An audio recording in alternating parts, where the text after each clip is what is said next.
வணக்கம். இது crime diary Tamil stories. குற்றங்கள் எப்போதுமே திட்டமிடப்பட்டு நடப்பதில்லை. ஆனால் சில குற்றங்கள் ஒரு மனிதனின் மூளை எவ்வளவு கொடூரமாக சிந்திக்கும் என்பதற்கு சாட்சியாக அமைகின்றன. ஒரு திறமையான மருத்துவர், ஒரு மர்மமான பெட்டி, துண்டு துண்டாக சிதறி கிடந்த ஒரு மனிதனின் உடல். 1996 இல் ஒட்டுமொத்த இந்தியாவையே உலுக்கிய அந்த பயங்கரமான கொலை வழக்கு இன்றும் ஒரு மர்மமாகவே நீடிக்கிறது.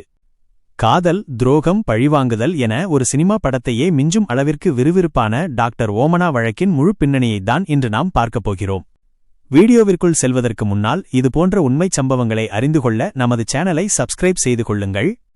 வாருங்கள், மர்மங்களின் டைரியை திறப்போம். 1996 ஜூலை 13 கொடைக்கானலிலிருந்து கன்னியாகுமரி நோக்கி ஒரு புதிய அம்பாசிடர் டாக்ஸி சென்று கொண்டிருந்தது. நடுநிசி வேளை, சுற்றிலும் நிசப்தம், இதமான குளிர் என அந்த பயணம் அமைதியாக தொடங்கியது. ஆனால் வண்டியை ஓட்டிக் கொண்டிருந்த டிரைவருக்கு திடீரென ஒரு துர்நாற்றம் வீசத் தொடங்கியது. அந்த துர்நாற்றம் காருக்கு வெளியிலிருந்துதான் வருகிறது என்று நினைத்துக்கொண்டே அவர் வண்டியை ஓட்டினார். 5 நிமிடங்கள் கடந்தும் அந்த நாற்றம் போகவில்லை. அப்போதுதான் அந்த நாற்றம் காருக்கு உள்ளிருந்துதான் வருகிறது என்பதை அவர் உணர்ந்தார். சில வினாடிகளிலேயே அவருக்கு இன்னொன்றும் நினைவுக்கு வந்தது. இந்த காரை வாடகைக்கு எடுத்த அந்த பெண்மணி 3 பெரிய சூட்கேஸ்களை காருக்குள் ஏற்றும்போது அத்தனை சிரமப்பட்டார். அப்படி அந்த சூட்கேஸ்களில் என்னதான் இருக்கும் என்று அவர் யோசித்தார். டிரைவர் தனது இருக்கைக்கு முன்னால் இருந்த கண்ணாடி வழியாக பின்னால் அமர்ந்திருந்த அந்த பெண்ணை பார்த்தார். அந்த பெண் மிகுந்த பதற்றத்துடன் இருப்பதை அவர் கவனித்தார். டிரைவர் தன்னை பார்ப்பதை உணர்ந்த அந்த பெண் வண்டியை சீக்கிரமாக ஓட்டு என்று அதிகாரத்தோடு கூறினாள். வண்டி போய்க் கொண்டிருக்கும்போது ஒரு பெட்ரோல் பங்கு தென்பட்டது. மேடம், வண்டிக்கு பெட்ரோல் போட வேண்டும் என்று கூறிவிட்டு டிரைவர் வண்டியை பெட்ரோல் பங்கிற்குள் விட்டார்.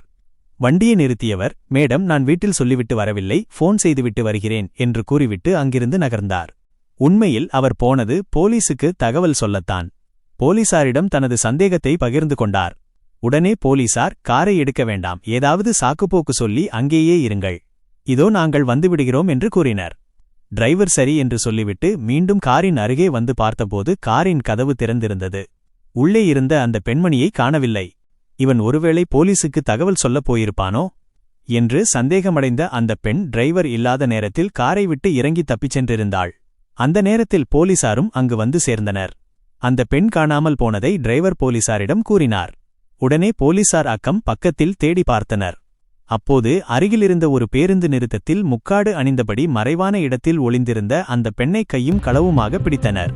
அந்த பெண்ணையும் சூட்கேஸ்களையும் ஊட்டி போலீஸ் ஸ்டேஷனுக்கு கொண்டு சென்றனர். அங்கு அந்த பெட்டிகளை போலீசார் திறந்து பார்த்தபோது அதிர்ச்சியில் உறைந்து போனார்கள். அந்த பெட்டிகளுக்குள் பிளாஸ்டிக் கவர்களில் சுற்றப்பட்ட நிலையில் ஒரு மனித உடல் துண்டு துண்டாக வெட்டி பார்சல் செய்து வைக்கப்பட்டிருந்தது. 2 கைகள், கால்கள், தலை என உடல் பாகங்கள் தனித்தனியாக பிரிக்கப்பட்டு வைக்கப்பட்டிருந்த அந்த பயங்கர காட்சியைக் கண்டு அனைவரும் உறைந்தனர். கார் டிரைவர் கொண்ட சந்தேகம் கடைசியில் உண்மையானது. ஊட்டி போலீசிடம் பிடிபட்ட அந்த பெண் கேரள மாநிலம் கண்ணூர் மாவட்டம் பையனூரைச் சேர்ந்த ஓமனா எடநாடன். இவர் ஒரு பல் மருத்துவர். இவருக்கு திருமணமாகி ஒரு குழந்தையும் உள்ளது. இவருடைய கணவர் ஒரு குழந்தை நல மருத்துவர். இவர்களுக்கு திருமணமாகி பல வருடங்கள் ஆனாலும் இவர்களது வாழ்க்கையில் சுவாரஸ்யம் ஏதும் இருக்கவில்லை. பெற்றோர் பார்த்த திருமணம் என்பதாலும் சமூகத்திற்காகவுமே இவர்களது வாழ்க்கை இயந்திரத்தனமாக நகர்ந்து கொண்டிருந்தது.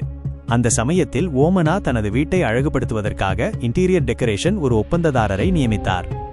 அவர்தான் கே.எம். முரளிதரன்.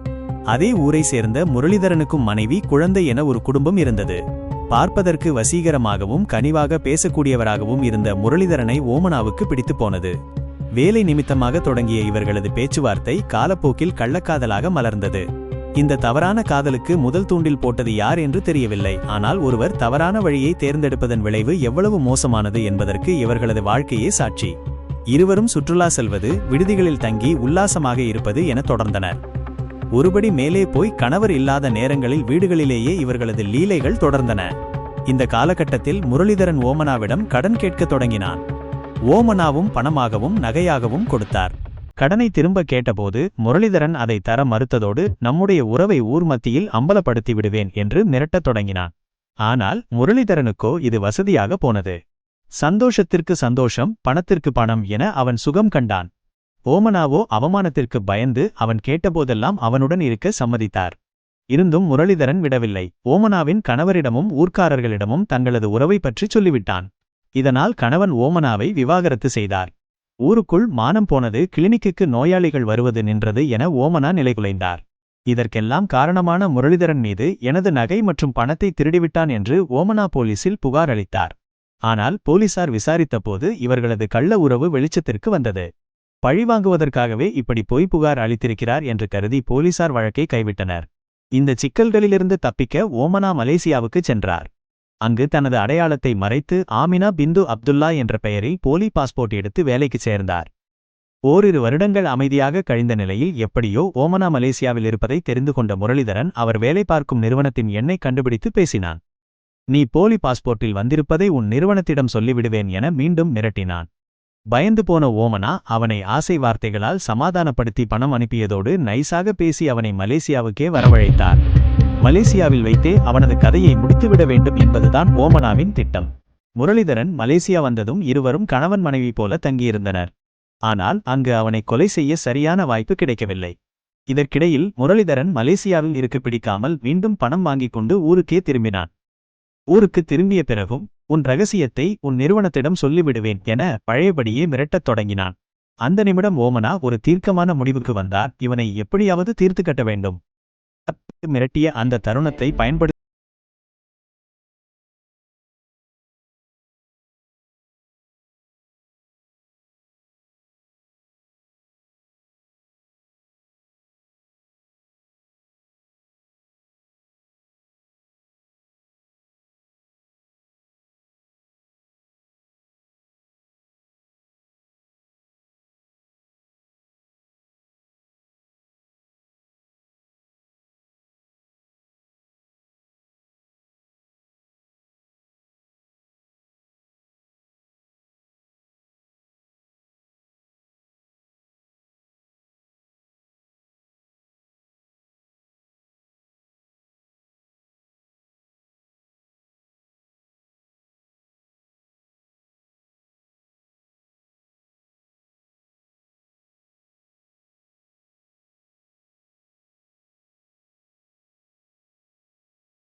அதிகமாக இருந்ததால் அவரால் சடலத்தை வீச முடியவில்லை. இறுதி முயற்சியாக அதே காரில் கன்னியாகுமரிக்கு சென்று கடலில் வீசிவிடலாம் என்று திட்டமிட்டு பயணத்தை தொடர்ந்தார். கிட்டத்தட்ட 30 மணி நேரங்களுக்கு மேலாக உடல் பாகங்கள் பெட்டியில் இருந்ததால் வண்டியில் துர்நாற்றம் வீசத் தொடங்கியது. மிக துல்லியமாக திட்டமிட்ட ஓமனாவுக்கு சடலத்தை எப்படி அப்புறப்படுத்துவது என்பதில் ஏற்பட்ட குழப்பமே அவருக்கு பெரும் வினையாக முடிந்தது. இறுதியில் ஒரு கார் டிரைவரின் சாமர்த்தியத்தால் அவர் போலீசில் சிக்கினார். ரயில் டிக்கெட், விடுதி அறைகள், டாக்ஸி புக்கிங் என ஒவ்வொன்றிலும் ஓமனா வெவ்வேறு பெயர்களையும் வெவ்வேறு முகவரிகளையும் கொடுத்திருந்தார். தமிழ், மலையாளம், ஆங்கிலம் மற்றும் ஹிந்தி என பல மொழிகளை சரளமாக பேசும் திறன் கொண்டவர் என்பதால் அவரால் இவ்வளவு தூரம் யாரையும் சந்தேகிக்க விடாமல் பயணிக்க முடிந்தது. முரளிதரன் வேலை சம்பந்தமாக வெளியூர் செல்கிறேன், 2 நாள் கழித்துதான் வருவேன் என்று மனைவியிடம் சொல்லிவிட்டு சென்றிருந்தார். ஆனால் 4 நாட்கள் ஆகியும் அவர் வீடு திரும்பவில்லை. கவலையடைந்த அவரது மனைவி தெரிந்தவர்கள் மற்றும் உறவினர்கள் அனைவரிடமும் விசாரித்தும் எந்த தகவலும் கிடைக்கவில்லை. இறுதியில் பையனூர் போலீஸ் ஸ்டேஷனில் முரளிதரனை காணவில்லை என்று புகார் அளித்தார்.